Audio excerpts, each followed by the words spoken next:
Yung pinoproblema ko kahapon sa motor na yan is yung may umuuntog-untog. Ngayon nalaman ko na kung ano yun. Yun yung rubber link stopper niya. Putik yan. 6,000 odo pa lang bumigay na yung rubber link stopper niya. Ang bata mo pa nasira na. Na-disalign na, hindi naman totally na nasira yung rubber link stopper. Na-disalign lang yan kumbaga.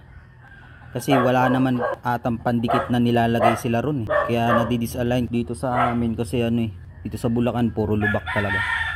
Natanggal ko na nga yung engine support dito, no. Yung pagtanggal talaga ng engine support hindi biro eh. Kailanganin mo talaga ng katuwang. Na iwan nga talaga dun sa loob yung rubber link stopper, no, na disalign na tanggal dun sa pinaka engine support. Kaya yan dinudukot ko yung rubber link stopper diyan. Chinek ko nga dito yung rubber link stopper kung pwede pa. Pwede pa kasi bagong-bago pa to eh. Saka yung niya, umbok niya, ayan oh, hindi pa siya ganun upod.